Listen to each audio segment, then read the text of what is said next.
historic car in Memphis, you want to always drive by the church and see if it was maybe had it sitting out there and stuff. Hey guys, welcome back to Spanky's. Very exciting video today. We're going to take a field trip. We're going to go see a buddy of mine's shop. He's a good old boy just like we are, does all of his own work, and I think you're really going to enjoy what you're about to see. So stick with us, grab a cup of joe, and let's go.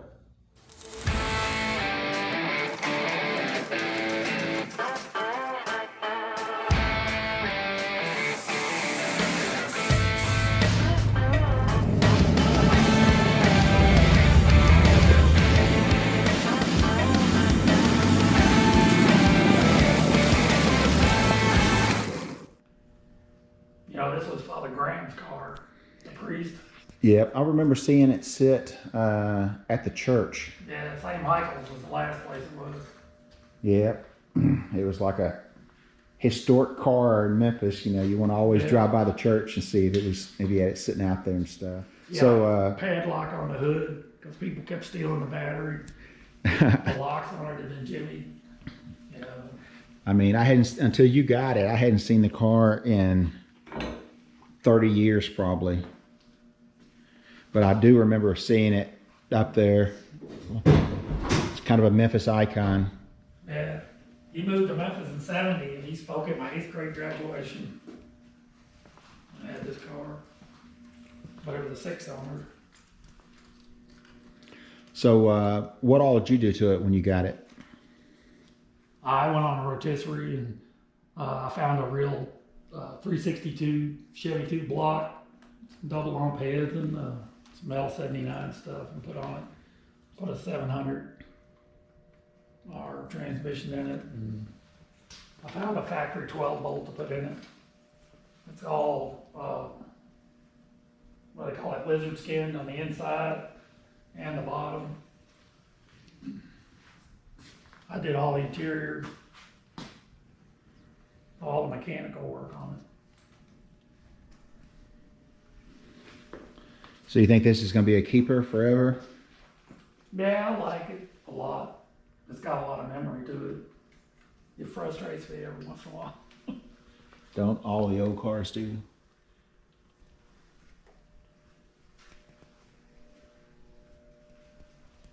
I probably had it. I can't even remember how long I've had it now. 10 or 12 years. People are always amazed when they find out I got it.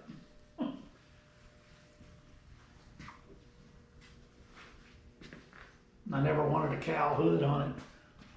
And then my flat hood, the guy that stripped it, messed it up. So I was at Charlotte and got a deal on a Chevelle hood and the chrome, and got the guy to reskin it.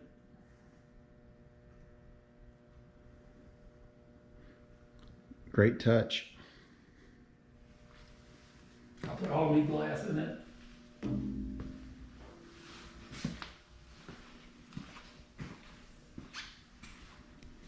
Got Dakota digital gauges and vintage air. I had some 67 4-piston brakes. I put them on the front of it.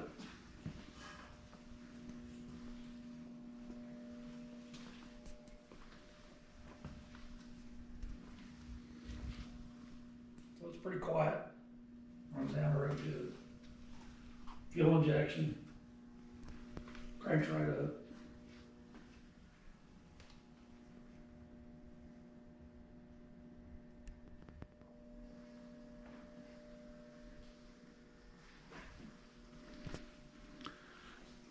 Cool shop.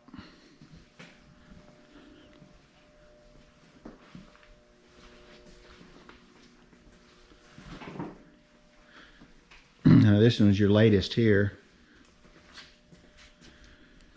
57 Handyman with a 6.2 liter LS3.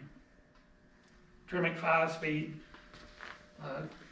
Chrysler 8 3/4 rear end posi. Nice slick black paint job.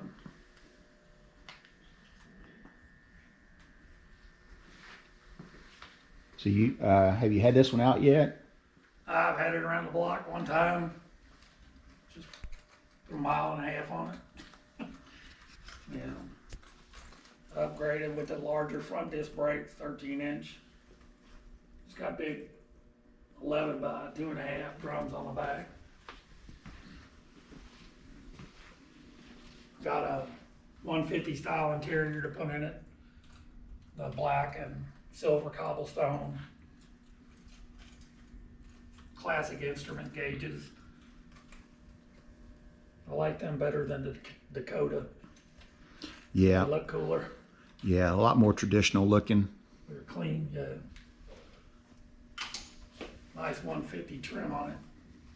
Yeah, that's beautiful. 17-inch wheels. Give it that good hot rod look. Yeah. I like to show everybody all these garages and encourage everybody to try to do everything they can themselves. This is my addiction. Yeah, everybody that's watching this has got that same addiction, I promise you. I mean, Yeah. we all love our cars, and I tell you, if you do all this work yourself, you can stockpile as many of them as you've got room to keep. Yeah. You know, but unfortunately, when you have to pay to have it done. That's what I tell people who smoke and drink. Look at a car you could own. That's right. Or not to talk down about people that play golf or go fishing or hot air balloons or anything like that. You know, everybody has their own passion. So Yeah. this is no different. I mean, we do our own work, save up for our own parts, and you don't have to have new everything. Just love it and do however you want to do it. I've been this way since I was 8 years old. Yeah. Yep, I remember taking bicycles apart that I found on the side of the street that were being thrown away and turning them into something like a race bike. So I remember being out in the driveway with my brother when I was in the 3rd grade, helping him pull heads off a car. I'd sit there and dream about, try to figure out how clutches work. You know, sit there on the floor and understand. I always like to see mechanical things in my head.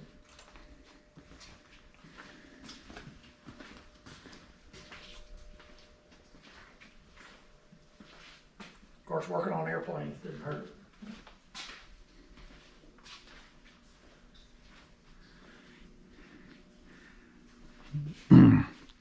yep, Larry was one of our FedEx plane mechanics.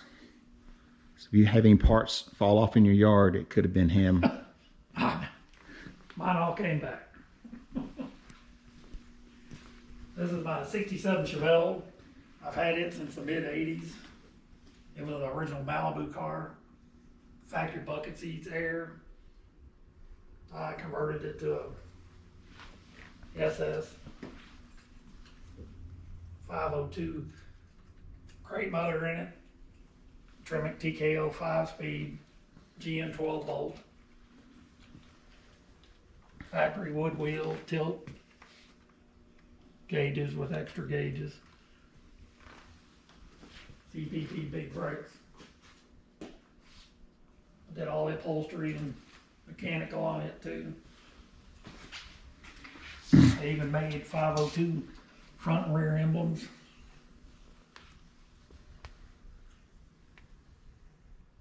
It's all those little added touches. Guys that are watching, I know y'all normally think we get these things out and we take them for a ride on the garage tour segments, but it is storming pretty good outside, so we're going to let all these things stay in here nice and clean. Well, we'll catch him later, I'm sure, and we'll get some driving videos. I like to make odd things. I made an overflow tank out of a Corvette surge tank.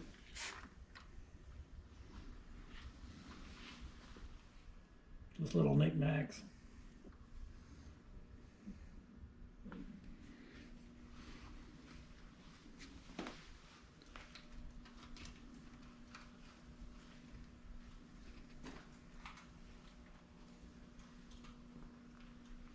I'll probably keep this car forever. I've had it in a long time.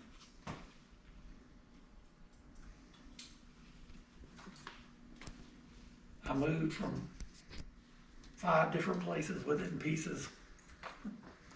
I think I remember this car from the mid '80s when you lived in Bartlett.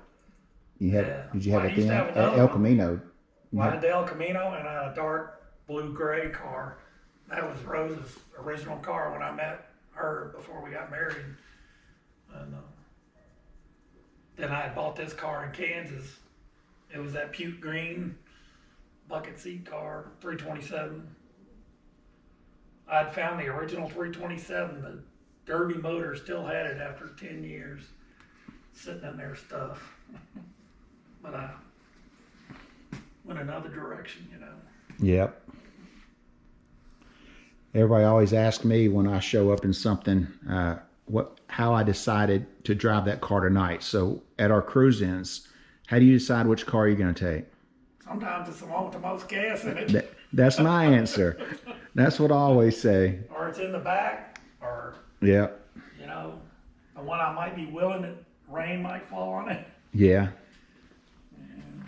That's a slick old body style Chevy. It's my 98 truck I bought brand new. Got 283,000 miles on it, 355 speed. After I retired from work, I got it painted, went back through put a new clutch and cleaned it all up. What do y'all think about that? That's how you keep them clean. It's a great truck. When I redid it, I put all new exhaust on it. I've been through the rear end. I've done all the work on it since it was new.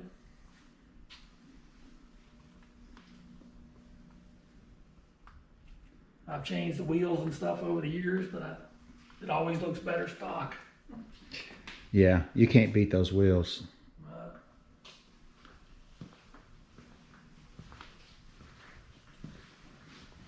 Original motor still in it. With a 280,000 on it? Yeah. I had a 94 and I sold it and it had 297,000 miles on it. And for a while, we used to always see it running around, and then the guy that bought it shot burned down and it was in it. Oh, wow. Yeah, he said he had 360 something thousand miles on the 94 with the original motor. That's pretty good for those motors. Yeah, so I don't know what they did back in that age and that range. They figured it out and they made them to where they could work on them now. Yeah. And this is the Vortec, you know, from 96 to like 2000. I put a couple of intake gaskets on it and a couple of radiators and a couple of water pumps. But other than that, it's a good motor. Fixed a few ignition problems, fuel spider, but it still goes down the road good.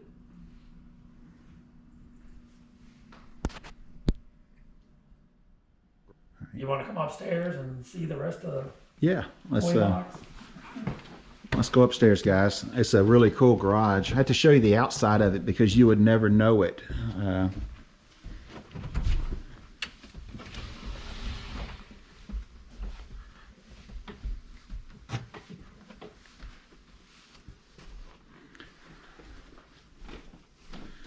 There's a cool poster that our friend Sean does. Barrison. We'll take a tour of Sean's shop. He just moved, and right now it's not a good time, but Got more. Keep going. Larry claims to be one of the guys that invented breakdancing, and that's where he did it right there. No stripper pole. No pole dancing in this garage. It's my stuff I collected over the years. I got a place to put it. Yeah.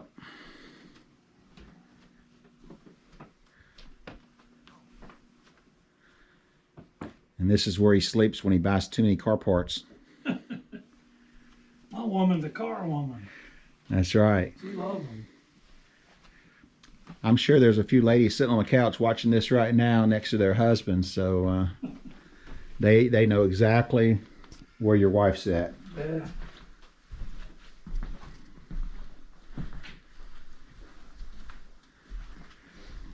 This is a unique place. Larry didn't build any of this. He was fortunate enough to find a really cool house that came with a really cool garage, and that doesn't happen very often. No, I made some neat lamps. Some motorcycle parts. What do you think, guys? That's really cool stuff right there.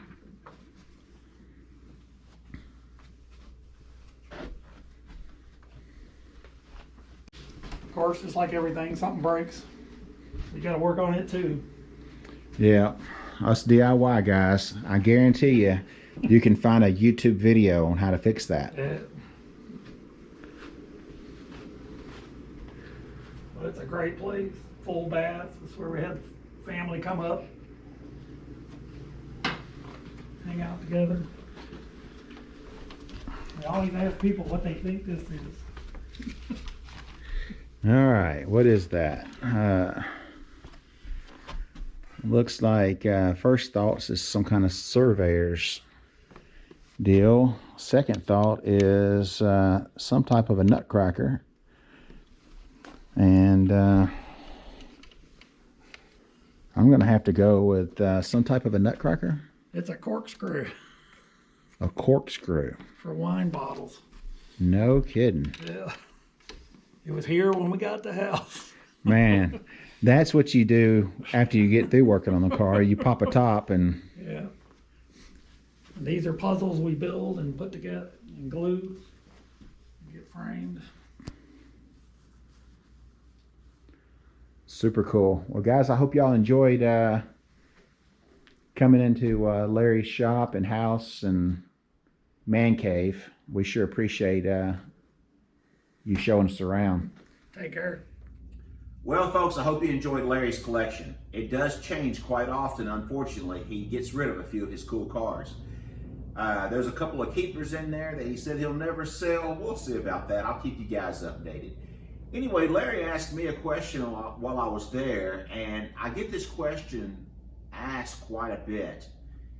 It is absolutely free to hit that subscribe button. I know it's confusing, but if you hit that subscribe button, it's totally free. It keeps you linked in to our channel. It puts it over in the favorite category so you can find us again.